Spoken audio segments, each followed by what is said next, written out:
এখানে আমার স্কুলের বাচ্চারা প্রিপারেশন করছে কালকের জন্য, তৈরি হচ্ছে ওরা।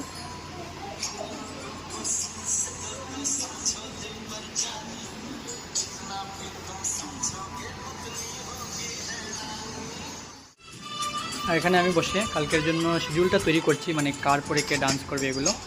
আর একটু টায়ার্ড আছি, মানে ক্ষুধা লেগে গেছে, বিকাল 2:30টার পরে হয়ে গেলো। আর কিন্তু মুখে তো টায়ার্ডনেস দেখালে হবে না। অ্যাকচুয়ালি যতই টায়ার্ড থাকি, বাচ্চাদের এমন উৎসাহ দেখে আমার টায়ার্ডনেসটাও দূরে চলে যায় আর কি। আর ওরা এমনই এক্সাইটেড থাকে না যে কোনো প্রোগ্রামের জন্য। আর কালকে ইন্ডিপেন্ডেন্স ডে, স্পেশাল ডে সবার জন্য আমাদের। আর ওরা খুবই এক্সাইটেড, আমি নিজেও খুব এক্সাইটেড এই দিনটার জন্য। ছুটির সময় হয়ে এলো, এই আমটা দিয়ে গেলো একটা ছাত্রী, আমার মানে এক্স ছাত্রী, ক্লাস 7-এ পড়ে এখন, আমাদের স্কুল থেকে চলে গেছে।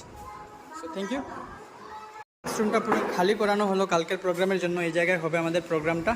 আর এই যে আমাদের কার্যকর্তারা, সলমান আর তোমার নামটা কী ছিল, জাকারিয়া আহমেদ, ওরা কাজ করে করে এগুলো পরিষ্কার করেছে। অনেকেই হেল্প করেছিল ওদেরকে। আর কালকে প্রোগ্রাম হবে ওখানে। আর আমাদের প্রিপারেশনটা অনেক ভালোই হয়েছে আজকের। আর আমার অনেক ক্ষুধা লেগে গেছে, তো আজকে চলে যাবো ঘরে।